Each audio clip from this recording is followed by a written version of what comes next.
അമേരിക്കയുടെ കയ്യിലുള്ള ഡിസ്ട്രോയേഴ്സിനോ പടുകൂറ്റൻ യുദ്ധക്കപ്പലുകൾക്കൊന്നും ഹോർമൂസ് തുറക്കാൻ പറ്റിയില്ല എന്നുള്ള കാര്യം സത്യമാണല്ലോ. അത് തുറക്കാൻ അവർക്ക് പറ്റിയില്ല, അല്ലേ?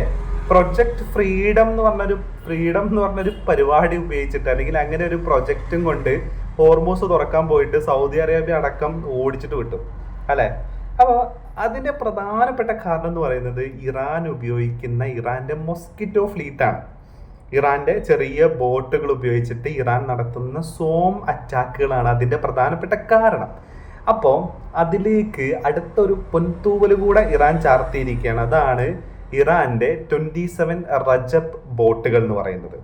അതായത് ട്രൈമറൻ ആകൃതിയിൽ നിർമ്മിച്ചിട്ടില്ല. അതായത് 3 ഹള്ളുകളുള്ള 100 നോട്ടിക്കൽ മൈൽ പെർ സ്പീഡിൽ 100 nautical mile kilometre per hour സ്പീഡിൽ സഞ്ചരിക്കാൻ പറ്റുന്ന രീതിയിലുള്ള, കിലോമീറ്റർ പവർ സ്പീഡിൽ പറയുകയാണെന്നുണ്ടെങ്കിൽ ഏകദേശം 185 കിലോമീറ്റർ പെർ ഹവർ സ്പീഡിൽ സഞ്ചരിക്കാൻ പറ്റുന്ന ബോട്ടുകളാണ് ഈ റജബ് ബോട്ടുകൾ എന്ന് പറയുന്നത്.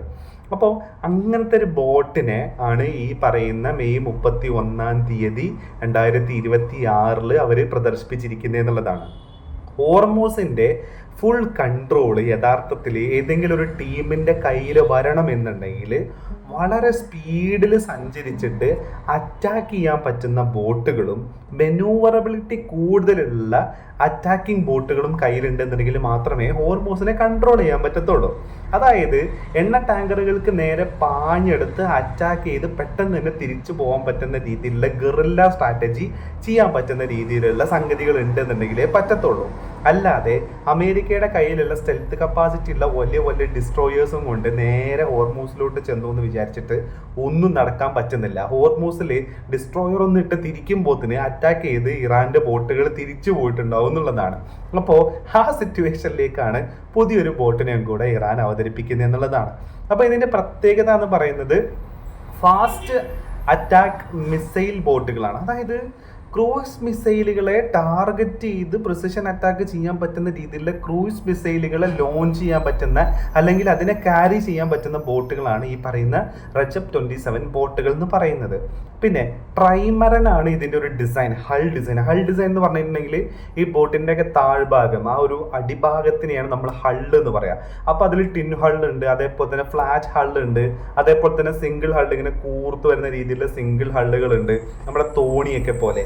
അപ്പോൾ സാധാരണ സ്പീഡ് ബോട്ടുകളിലൊക്കെ ഈ പറയുന്ന സിംഗിൾ ഹള്ള് വെക്കുകയും അതിനകത്ത് വെയിറ്റ് ഇല്ലാണ്ടിരിക്കുകയും ചെയ്ത് കഴിഞ്ഞാൽ അങ്ങോട്ടും ഇങ്ങോട്ടും മറിയും. അപ്പോൾ അത് മറിയാതിരിക്കാൻ വേണ്ടിയിട്ടാണ് എന്ത് ചെയ്യാറ്, സാധാരണ നമ്മൾ 2 ഹള്ളുകൾ വെക്കാറുണ്ട്, ഫ്ലാറ്റ് ആയിട്ടുള്ള 2 ഹള്ളുകൾ വെക്കാറുണ്ട്. അപ്പോൾ നമ്മൾ ഫോർട്ട് കൊച്ചിയിലൊക്കെ പോയി കഴിഞ്ഞാലും കൊച്ചിയിലൊക്കെ പോയി കഴിഞ്ഞാൽ ഇങ്ങനെ 2 ഹള്ളുകളുള്ള ബോട്ടുകൾ കാണാൻ പറ്റും. പക്ഷെ ഇതിന് 3 ഹള്ളാണെന്നുള്ളതാണ്. 3 ഹള്ളായുള്ള ഒരു ഗുണം എന്താ വെച്ച് കഴിഞ്ഞാൽ നല്ല ഹെവി ആയിട്ടുള്ള വേവ്സ് വരുന്ന സമയത്തൂടെ അതിനെയൊക്കെ മുറിച്ച് കടന്ന് മുന്നോട്ട് പോകാൻ ഇതിനെ കൊണ്ട് പറ്റും എന്നുള്ളതാണ് അതിൻ്റെ ഒരു പ്രത്യേകത എന്ന് പറയുന്നത്. പിന്നെ സ്പീഡ് എന്ന് പറയുന്നത് ഏകദേശം 100 നോട്ടിക്കൽ മൈലാണ്. കിലോമീറ്ററിൽ പറയുകയാണെന്നുണ്ടെങ്കിൽ 185 കിലോമീറ്റർ പെർ ഹവറിൽ സഞ്ചരിക്കാൻ പറ്റും എന്നുള്ളതാണ്. പക്ഷെ ഒരു ഡിസ്ട്രോയറിന് ഇങ്ങനെ സഞ്ചരിക്കാൻ പറ്റില്ല, പ്രത്യേകിച്ച് ഹോർമൂസിൽ. കാരണം നാരോ ആയിട്ടുള്ള സ്ഥലമാണ്, ആഴം കുറവാണ്. അതുകൊണ്ട് തന്നെ മെനൂവറബിലിറ്റി ഉണ്ടാവില്ല. സ്പീഡിൽ പോയി കഴിഞ്ഞാൽ സ്പീഡ് നമുക്ക് ബോട്ടിന്റെ ഒന്നും പെട്ടെന്ന് കൺട്രോൾ ചെയ്യാൻ പറ്റത്തില്ല. അതുകൊണ്ട് തന്നെ കപ്പലുകളുടെ ഒന്നും കൺട്രോൾ ചെയ്യാൻ പറ്റത്തില്ല. അതുകൊണ്ട് തന്നെ ഇതിന്റെ ഈ പറയുന്ന മെനൂവറബിലിറ്റി വളരെ കുറവാണ് എന്തിനകത്ത്, ഈ പറയുന്ന ഡിസ്ട്രോയേഴ്സിന്. പക്ഷെ ഈ ബോട്ട് അങ്ങനെയല്ല, 100-180 കിലോമീറ്റർ പെർ ഹവറിൽ സഞ്ചരിക്കാൻ ഇതിനെ കൊണ്ട് പറ്റും എന്നുള്ളതാണ്. ഇനി ഇതിന്റെ ഒരു വെപ്പൺ എന്ന് പറയുന്നത് 2 സീ ലോഞ്ച്ഡ് ക്രൂസ് മിസൈൽ. അതായത് ഇറാൻ ഏറ്റവും കൂടുതൽ അമേരിക്കയെ അറ്റാക്ക് ചെയ്യാൻ വേണ്ടിയിട്ട് ഉപയോഗിച്ചിട്ടുള്ളത് ഒന്ന് ബാലിസ്റ്റിക് മിസൈലുകളും പിന്നെ ഡ്രോണുമാണ്. ബാലിസ്റ്റിക് മിസൈൽ നമുക്കറിയാലോ, നേരെ ആകാശത്തോട്ട് വിട്ടിട്ട് പിന്നെ നേരെ കുത്തനെ ഈ ടാർഗറ്റിലേക്ക് വന്ന് വീഴുകയാണ് ചെയ്യുക. ക്രൂസ് മിസൈൽ അങ്ങനെയല്ല. ക്രൂസ് മിസൈൽ കുറച്ചും കൂടെ ലോ ആൾട്ടിറ്റ്യൂഡിൽ ഫ്ലാറ്റ് ആയിട്ടാണ് ഇത് സഞ്ചരിക്കുക. ഫ്ലാറ്റ് ആയിട്ട് പോയിട്ട് മലകളൊക്കെ ഉണ്ടെന്നുണ്ടെങ്കിൽ അതിന് മുകളിലൂടെയൊക്കെ ഇങ്ങനെ കറങ്ങി അങ്ങനെ സഞ്ചരിക്കുന്ന രീതിയിലുള്ള മിസൈലുകളാണ് ക്രൂസ് മിസൈൽ എന്ന് പറയുന്നത്.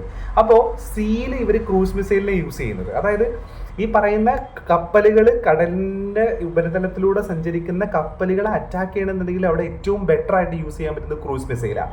പെട്ടെന്ന് തന്നെ പോയി ടാർഗറ്റിൽ ഹിറ്റ് ചെയ്യാനും ആ ടാർഗറ്റിൽ തകർക്കാനും പറ്റും. അപ്പോൾ അങ്ങനത്തെ ക്രൂസ് മിസൈലുകളെ ഈ പറയുന്ന ബോട്ടിൽ ഘടിപ്പിക്കാൻ പറ്റും എന്നുള്ളതാണ്. ഇനി കടലിൽ വലിയ തിരമാലകളുള്ള സമയത്ത് കൂടെ ഈ ബോട്ടിന് വളരെ ഈസി ആയിട്ട് സഞ്ചരിക്കാൻ പറ്റും. പിന്നെ അടുത്തൊരു പ്രത്യേകത എന്ന് പറയുന്നത് ഏകദേശം 700 കിലോമീറ്റർ വരെ റേഞ്ച് കിട്ടുന്ന രീതിയിലുള്ള മിസൈലുകൾ ഉപയോഗിക്കാം എന്നുള്ളത്. ഹോർമൂസിന്റെ ആകെ വീതി എന്ന് പറയുന്നത് 35-40 കിലോമീറ്റർ ഉള്ളൂ അല്ലേ? പക്ഷേ ഈ 700 കിലോമീറ്റർ ഡിസ്റ്റൻസിൽ സഞ്ചരിക്കാൻ പറ്റുന്ന രീതിയിലുള്ള മിസൈലുകളെ എന്തിനു ഉപയോഗിക്കാൻ പറ്റും? ഈ റജബ് എന്ന് പറയുന്ന ബോട്ടിന് ഉപയോഗിക്കുക എന്നുള്ളതാണ്. അപ്പോൾ ഇതൊരു പരമ്പരാഗത ഡിസ്ട്രോയർ ടൈപ്പിലുള്ള ഒരു മിസൈലാണോ എന്ന് ചോദിച്ചു കഴിഞ്ഞാൽ അല്ല. അതായത് വലിയ ഡിസ്ട്രോയേഴ്സ് അതേപോലെ തന്നെ ഫ്രൈഗേറ്റ്സ് പോലെയുള്ള കപ്പലുകളേക്കാൾ ചെറുതാണിത്. അപ്പോൾ ചെറിയ അതിവേഗ ബോട്ടാണ്, അതുകൊണ്ട് തന്നെ സ്വാം അറ്റാക്ക് നടത്താൻ പറ്റും. ഒരുമിച്ച് കുറേ ബോട്ടുകൾ ഒരുമിച്ച് പോയിട്ട് വലിയൊരു ടാർഗറ്റിനെ ടാർഗറ്റ് ചെയ്യും, അതിനെ അറ്റാക്ക് ചെയ്യാൻ, അതിനെ തകർത്തിട്ട് തിരിച്ചു വരാനും പറ്റുന്ന രീതിയിലുള്ള ബോട്ടുകളാണ് ഈ റജബ് ബോട്ട് എന്ന് പറയുന്നത്.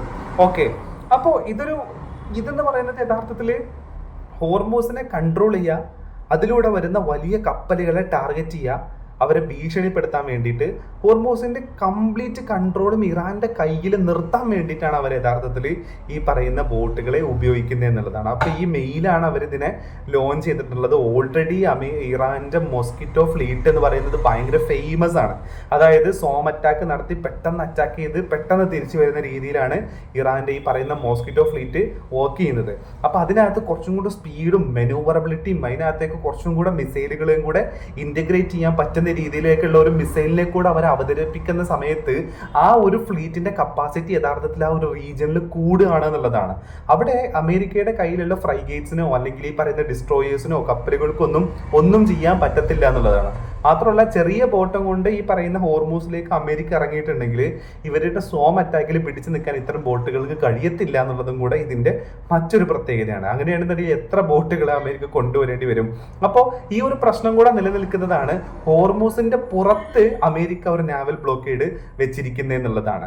അപ്പൊ ഈ ഒരു പ്രശ്നം ഇല്ലായിരുന്നു എങ്കിൽ മേ ബി ഹോർമൂസിൽ തന്നെ അമേരിക്ക ഇറാന് മേലെ ഒരു നാവൽ ബ്ലോക്കേഡ് കൊണ്ടുവന്നേനെ. കാരണം എന്താ വെച്ച് കഴിഞ്ഞാൽ അത് കൊണ്ടുവരാൻ വേണ്ടിയിട്ട് ഇറാന്റെ ഈ പറയുന്ന യുദ്ധക്കപ്പലുകളെ ആക്രമിച്ചിട്ടുണ്ടായിരുന്നു. ഇന്ത്യയിലൊക്കെ പരിശീലനം നടത്തി തിരിച്ചു പോകുന്ന യുദ്ധക്കപ്പലുകളെയൊക്കെ അമേരിക്ക ആക്രമിച്ചിട്ടുണ്ടായിരുന്നു എന്നുള്ളതും കൂടെ നമ്മൾ കാണണം. പക്ഷെ അതുകൊണ്ടൊന്നും സംഭവിച്ചില്ല എന്ന് മാത്രമല്ല, ഈ കുഞ്ഞൻ ബോട്ടുകളെ തകർക്കാനോ കണ്ടെത്താനോ പോലും അമേരിക്കക്ക് ശരിയായ രീതിയിൽ സാധിക്കുന്നില്ല എന്നുള്ളതും കൂടെ നമ്മൾ മനസ്സിലാക്കേണ്ട ഒരു കാര്യമാണ്. അപ്പോഴാണ് ഈ പറയുന്ന പുതിയ ഇതിനേക്കാൾ ക്യാപ്പബിലിറ്റി ഉള്ള ഒരു സാധനത്തിനെ ഇറാൻ ഇറക്കുന്നേ എന്നുള്ളതും കൂടെയാണ് പറയാനുള്ളത്.